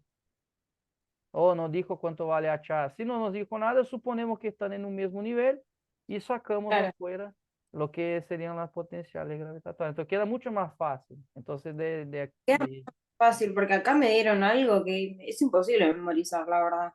claro, pero que tiene que, justamente por eso, ¿me entiendes? Porque por ahí no te dicen que, bueno, el principio de Bernoulli trabaja con la conservación de la energía, que es algo que vemos en la unidad uno. Entonces, si tenemos eso, si tenemos la conservación de la energía, tranquilamente aplicamos para fluidos. Son las mismas expresiones, solo cambiamos la masa por la densidad, nada más que eso. Y claro, o sea, una consecuencia, la consecuencia más importante de este principio es que existe una relación entre la velocidad de flujo y la presión ejercida por el fluido. Y no podemos olvidar que la presión eh, es menor para fluidos que se mueven más rápidos. Y al revés también puedes pensar. O sea, la presión será más grande cuanto menor es la velocidad. Es decir, es como si hubiera una relación inversa. No es de proporcionalidad inversa, porque no tendría que ser presión por velocidad una constante, y eso no pasa. Pero sí existe. Cuanto más rápido fluye el fluido, menor será la presión ejercida por él, y también al revés, o sea, cuanto más despacio, mayor presión ejerce. Entonces, este es el principio de Bernoulli, todo lo que tenemos que saber. Bueno, entonces eso, o sea, el principio de Bernoulli no sirve para reales. La ecuación de la continuidad vale solo para fluidos ideales. Ojo, yo dije que la ecuación de continuidad es válida para fluidos incompresibles. Pueden ser ideales o pueden ser reales. Entonces, Claro. no, o sea, para tener sentido lo que es eso, tenían que ser fluidos incompresibles. Voy a poner así. Letra C, la expresión velocidad 1 área 1 igual velocidad área 2, que nada más sería que el principio de la continuidad, vale para fluidos compresibles o incompresibles, ¿no? Justo dije arriba acá, el principio de la continuidad es válida para fluidos reales o ideales con la condición de que sean incompresibles. Claro. Ah, mira la letra D. La ecuación de la continuidad vale tanto para fluidos ideales como reales, si mientras sean incompresibles. Justito, justito. La letra D nos sale como... por eso, o sea, hay que tomar mucho cuidado que por ahí tenemos la diferencia de lo que es un fluido ideal de un fluido real. La verdad que hay que ver sí o sí, saber cuál es la diferencia. Y por ahí, a ver, suele pasar también en problemas que involucran el principio de Bernoulli. Por ahí también es necesario utilizar la ecuación de la continuidad. Ponele, por ejemplo, si yo te digo, la sección B es 3 veces más grande que la sección A, ¿qué vos me va a decir? Bueno, si acá tengo una sección 3 veces mayor, la velocidad va a ser 3 veces menor. Entonces hay que también cuidado, que por ahí, si vos necesitas, né, las velocidades, ahí buscas por el principio de la continuidad. Muy bueno este ejercicio. Ahora vamos para la otra parte. Nos pide para determinar la longitud de un vaso sanguíneo, sabiendo que el volumen minuto es de 575,46 centímetros cúbicos por segundo y la diferencia de presión arteriovenosa es igual a 0,38 milímetros de mercurio. Dio la viscosidad de la sangre, el radio y la relación entre atmósferas y bares. A ver, ¿qué tenemos acá?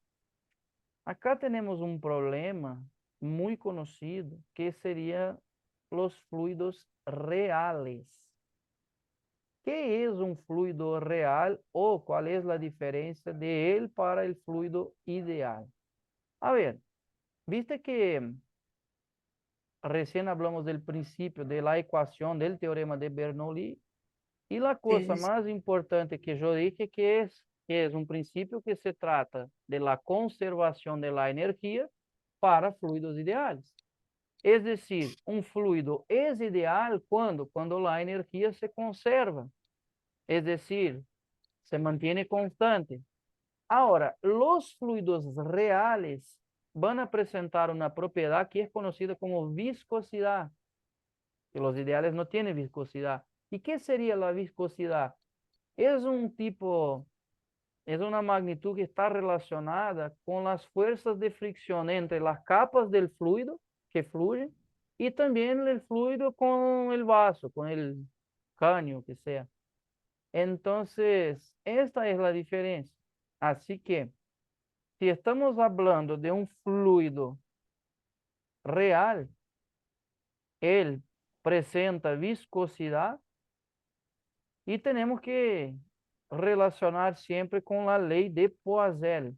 Es ella quien va, que nos sirve. La ley de Poiseuille.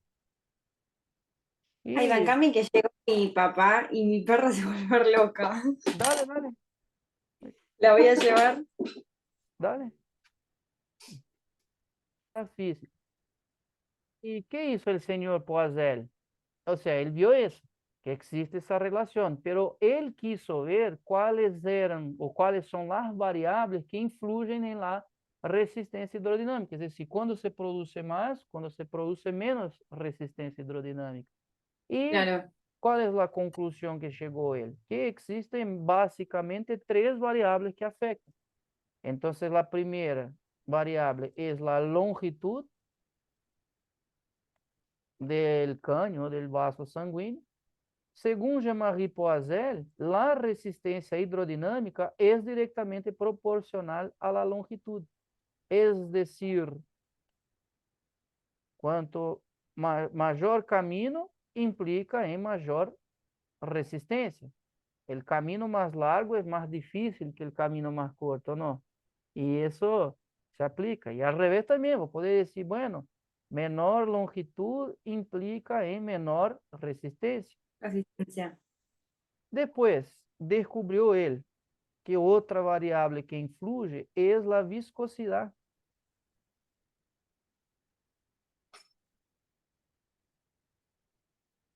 Que, o sea, la viscosidad que, según dijo Jean-Marie Poiseuille, la resistencia hidrodinámica también es directamente proporcional a la viscosidad. La viscosidad yo voy a representar por la letra griega eta. Y él también descubrió una relación directa, o sea, más viscoso, más resistencia. Menos viscoso, menos resistencia. Y claro, también tenemos que recordar que la viscosidad está asociada con la dificultad que tiene un fluido para fluir. Claro.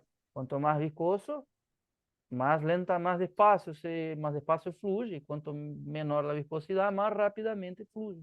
¿Entiendes? Claro. Y la viscosidad está relacionada con la temperatura. Ponele que por ahí te preguntan algo así. O sea, si cambiamos la temperatura del fluido en movimiento, ¿cambia la resistencia hidrodinámica? Sí, porque Ah, cuanto está más temperatura, menos viscosidad. exactamente, exactamente. Eso es. Y la última variable que influye es el radio del amigo. Y él descubrió justamente una relación interesante, que es una relación de proporcionalidad inversa, pero a la cuarta potencia.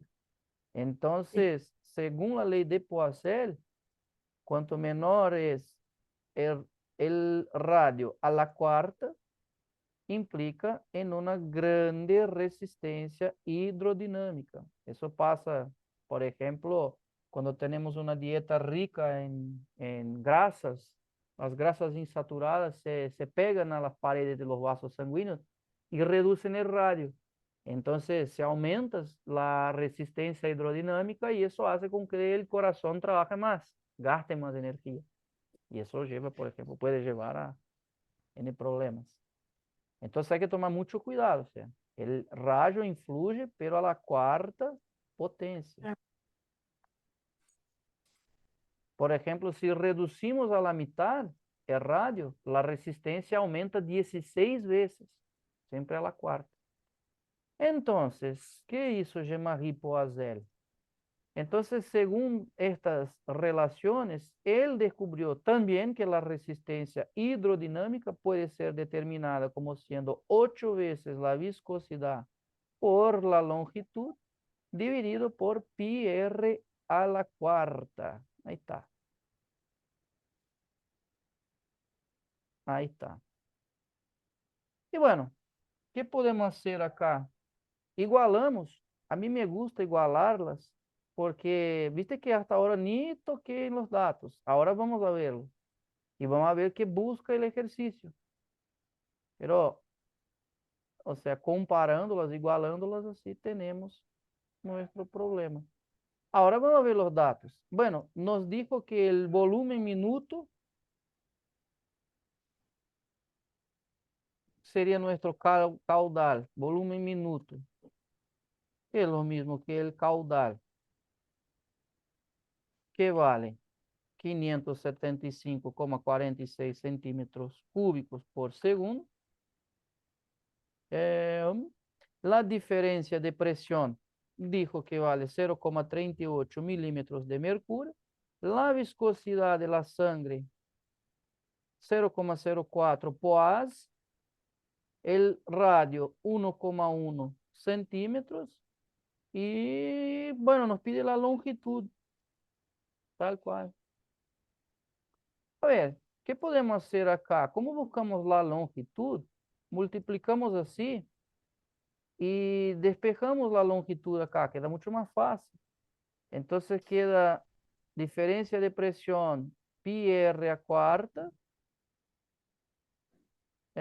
sobre caudal por 8 por la viscosidad. Y nos sale así la longitud directamente. Claro, antes de reemplazar todo, tenemos que ver si están todos en el mismo sistema de unidad. Claro, vos me va a decir, bueno, acá tenemos centímetros cúbicos por segundo, acá tenemos milímetros de mercurio, ya vamos a tener un problema. Bueno, acá nos Claro, dio en centímetros y acá nos dio en poase, donde sabemos que el poase sería varia y segundo. Entonces estamos. Entonces el único problema que vamos a tener acá es con la diferencia de presión, porque ya estamos todos en el sistema centesimal, que estamos trabajando con varias. Entonces, ¿qué vamos a hacer? Pasar. Entonces, una atmósfera equivale a 1,013 por 10 a la sexta varias. Y vemos cuántas atmósferas tenemos.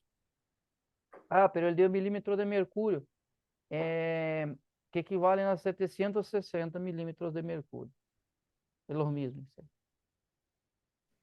Creo que este tipo de conversión ya es algo así tan común que por ahí no tenemos eso guardadito. Entonces, 0,38 por 1,013 de 10 a la sexta por 760, 506,5 varias. Ahí está. Ahora sí, tenemos todos los datos en el mismísimo sistema de unidades.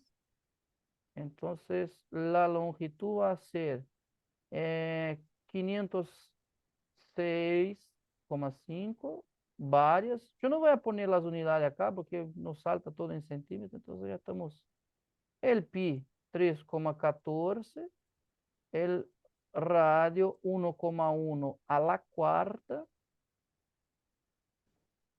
dividido por el caudal, el volumen minuto 575,46 por 8, que es de la expresión, por la viscosidad, que es 0,04 varia y segundo.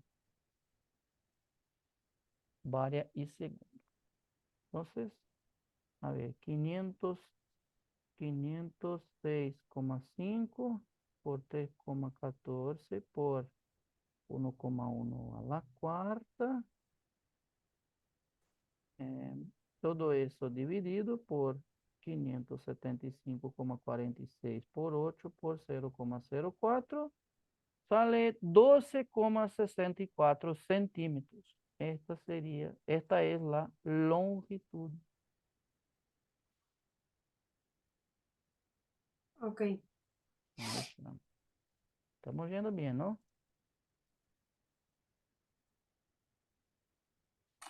Estamos yendo bien. Ahí está.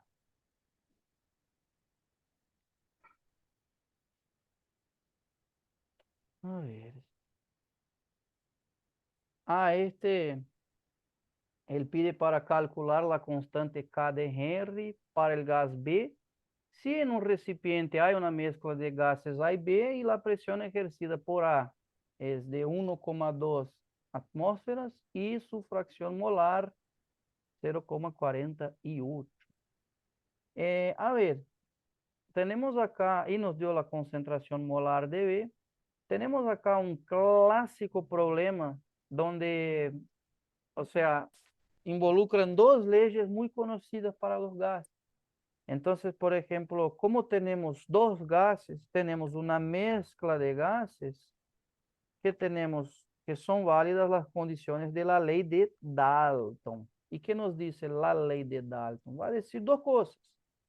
La primera de ellas, que la presión total en un recipiente va a ser igual a la suma de las llamadas presiones parciales de cada gas.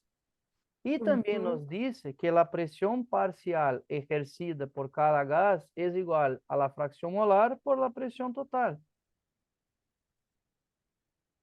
Entonces, así sería la ley de Dalton aplicada a este sistema que contiene dos gases.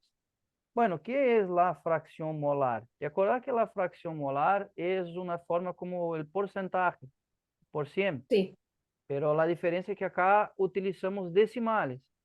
Por ejemplo, nos dijo acá, ¿qué nos dijo? Que la presión de A vale 1,2 atmósferas y que su fracción molar es 0,48.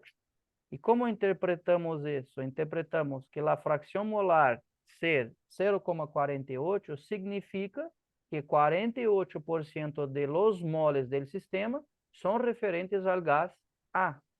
ah, Y por eso, la ley de Dalton dice, cuanto más gas tenemos, mayor la presión ejerce. Es decir, cuanto mayor la fracción molar, mayor presión ejerce el gas.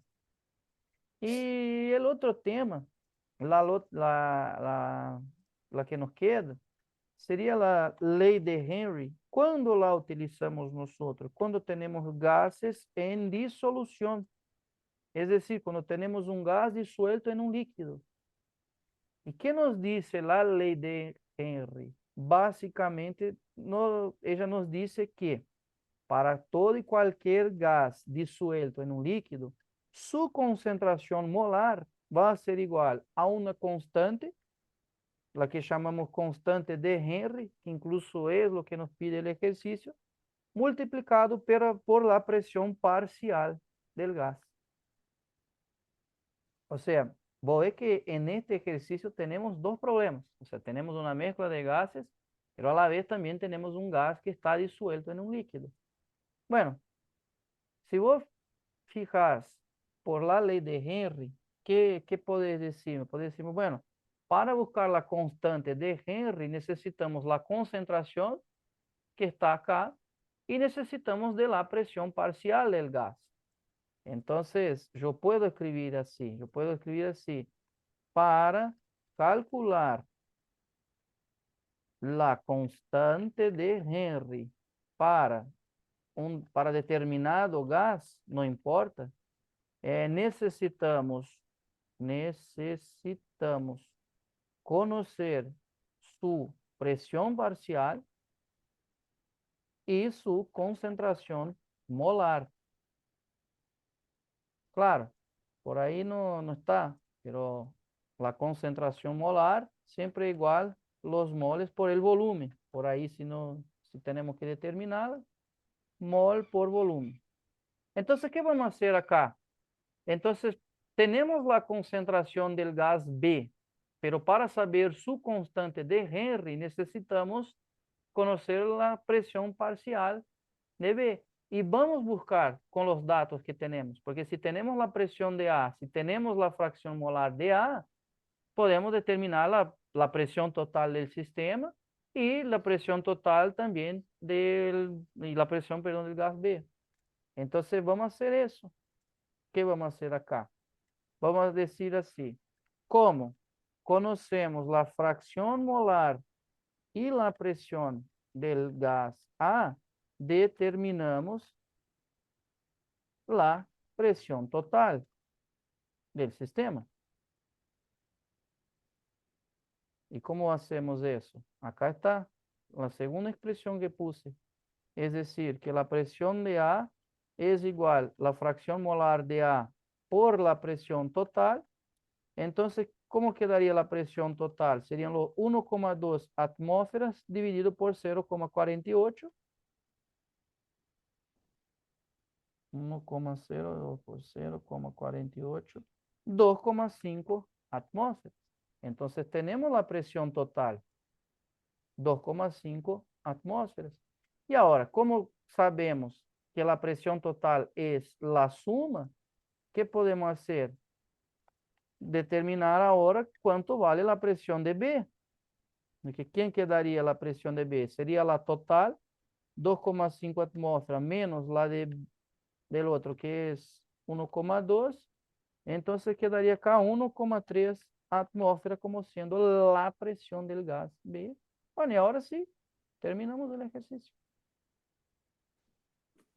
Entonces, ¿cómo quedaría la constante de Henry B? Sería la concentración molar que nos dio acá 0,104 mol por litro, dividido por la presión de él, que es 1,3 atmósferas. De acá sacamos la constante de Henry para el gas A. B, perdón. Claro. 0,104 por 1,3. 0,08. Ahora nos quedaría mol por litro y atmósfera. Yo voy a poner así, molar por atmósfera. Pero vos podés, si vos querés, eh, podés escribir mol por litro y atmósfera, también no pasa nada. Ok, ok. Esta sería la constante de Henry para el gas B. A ver, si no, también,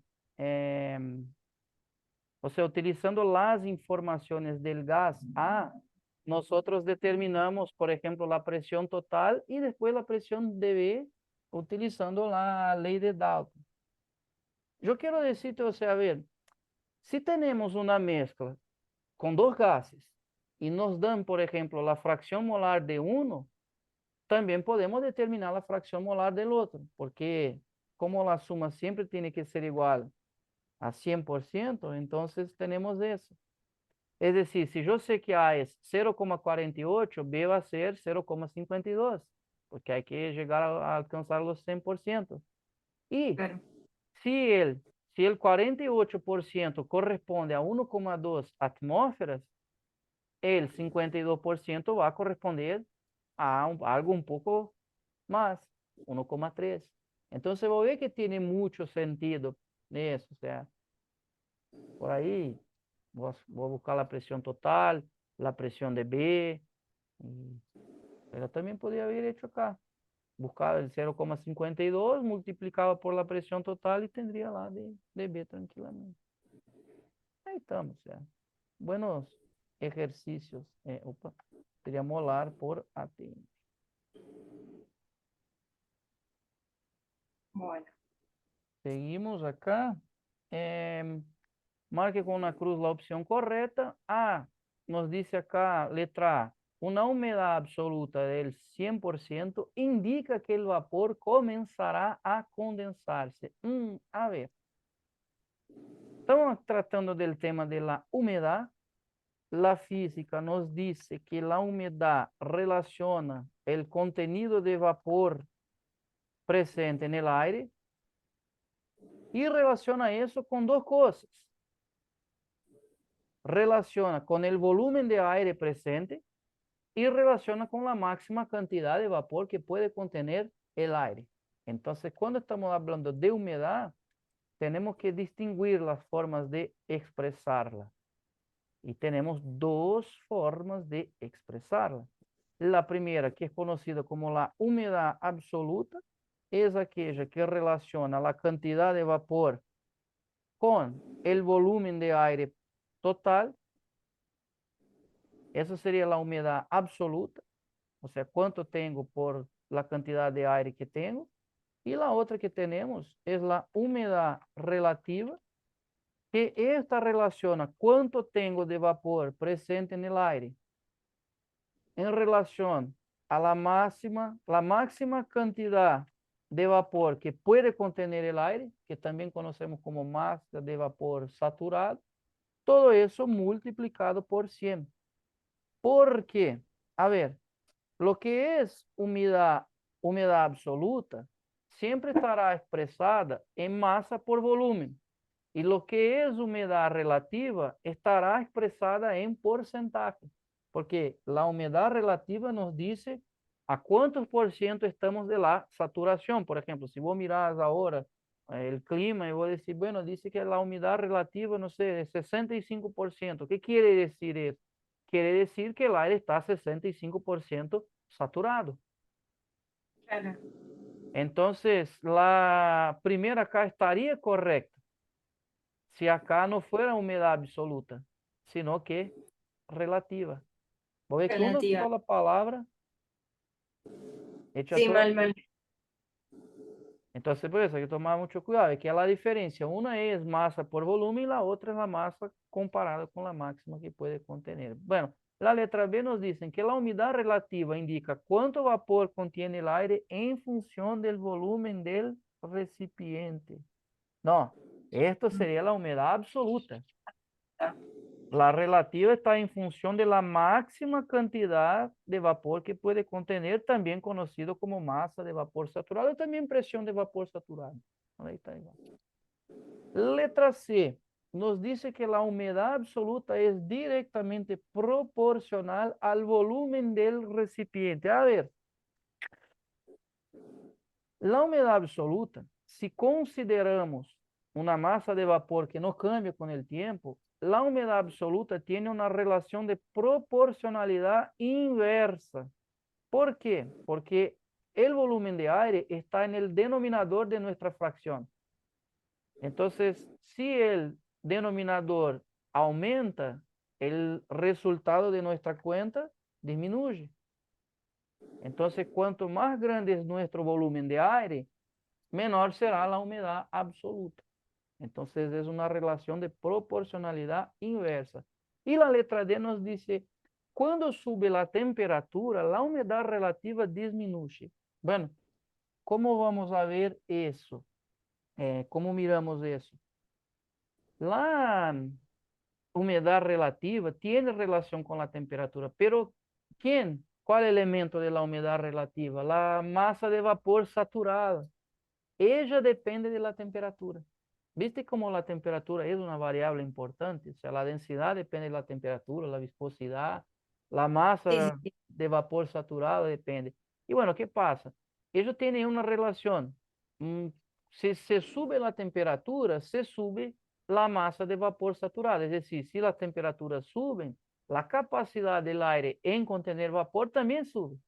Y Claro. pensemos lo que sería al revés, o sea, si se disminuye la temperatura, entonces la capacidad del aire disminuye también. Entonces es una relación muy interesante. Entonces decimos, si se sube la temperatura, se sube la masa de vapor saturada. Así, la humedad relativa disminuye. O sea, grandes temperaturas implican en bajas humedades. Y pensemos también al revés, o sea, si se disminuye la temperatura, se disminuye la masa de vapor saturada, así la humedad relativa aumenta. Aumenta. Eso, o sea, climas secos, baja humedad, o sea, porque altas temperaturas, alta masa de vapor saturado, baja humedad relativa. Y nos quedaría la letra D como la correcta. Cor- Está buenísimo este ejemplo. Em, entonces, eso no es un ratito.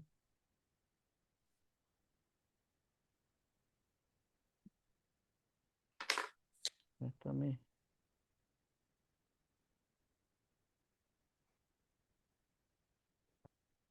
Entonces, este sería nuestro ejercicio 9. Em, nos quedan ahí. Entonces, o sea, tenemos 2 unidades, tenemos mucho. Sí. Y este tema, el tema de la unidad 3, la termodinámica de los seres vivos, también es un tema interesante. Este, por ejemplo, nos dice, calcule a qué temperatura se encontrará una masa de 200 gramos de vapor de agua a 120 grados Celsius que intercambia 109,8 kilocalorías con una fuente más fría. Acá nos dieron todas las constantes. ¿Y qué pasa acá? O sea, tenemos una masa de vapor de agua en contacto térmico con una fuente más fría. Como tenemos una diferencia de temperaturas entre los cuerpos, habrá flujo de calor. Y siempre el calor fluye desde el cuerpo de mayor temperatura hacia el cuerpo de menor temperatura. Entonces, como la masa de vapor está en contacto con una fuente fría, entonces habrá flujo de calor desde el vapor hacia la fuente, tal que, entonces, tenemos acá lo que sería el principio del intercambio de calor, y él nos garantiza siempre que cuando dos o más cuerpos intercambian calor entre sí, la sumatoria del calor del agua más el calor recibido por la fuente siempre va a ser igual a cero. Es decir, Ujú. la cantidad que cede de calor uno es igual a la cantidad de otro que el otro que recibe el otro. Claro, Entonces, él dijo acá, intercambia 109 kilocalorías con una fuente fría. Es decir, que el calor del agua, por ejemplo, más ponerle 109,8 kilocalorías, eso va a resultar en cero. Entonces, tenemos que el calor del agua menos 109,8 kilocalorías.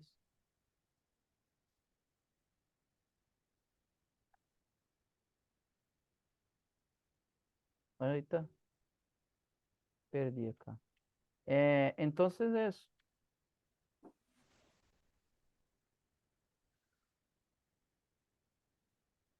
Pero, o sea, ¿qué quiere decir menos 109,8? Justamente quiere decir que el agua entrega calor a la fuente fría.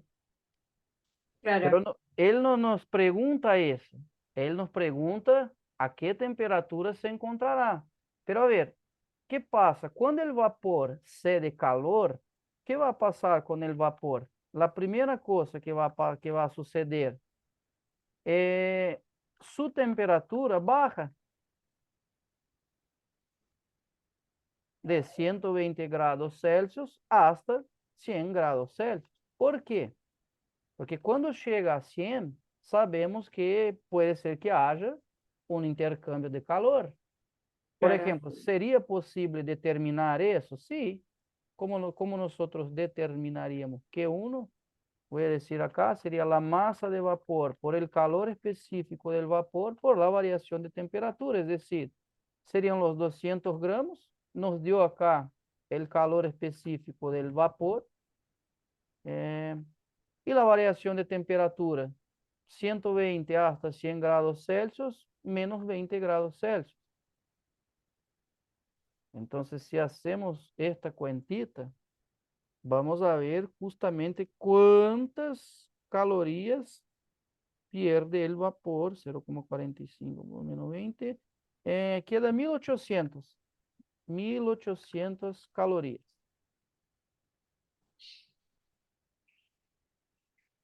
O sea, entonces, es como que, ¿qué serían acá? Vamos a poner en kilocalorías, siempre hay que dividir por 1000, 1,8 kilocalorías. Entonces, o sea, de las 109,8, ¿qué hizo el agua? Gastó 1,8 para bajar la temperatura de 120 hasta 100, y una vez que tengamos vapor a 100 grados Celsius, ¿qué va a pasar acá? Va a pasar un intercambio de fase, o sea, el agua pasa del vapor hacia líquido. Entonces, Claro, ese es el tema. Entonces decimos que cuando la temperatura alcanza 100 grados Celsius, entonces el vapor pasará al estado líquido, fenómeno conocido como condensación. Y se puede determinar el calor intercambiado acá. ¿Y cómo vamos a hacer eso? Ahora hay que utilizar, si tenemos cambios de intercambios de fases que ocurren a temperaturas constantes, o sea, una vez que tengamos vapor a 100 grados, empieza a perder calor y a transformarse en agua. Cuando termina la condensación, ¿qué tenemos? Tenemos agua a 100 grados. O sea, los cambios de fases siempre ocurren, siempre pasan a temperatura constante. Entonces, ¿qué voy a poner acá? Masa de vapor por el L de condensación. Voy a decir, pero bueno, el ejercicio no nos dio, él no nos dio el calor de condensación, nos dio el de vaporización, que es el proceso contrario. Entonces pongo menos 500 calorías por gramo. O sea, condensarse y evaporarse es lo mismo, se solo cambia el camino. Entonces 200 por 540 resulta en 108.000 calorías.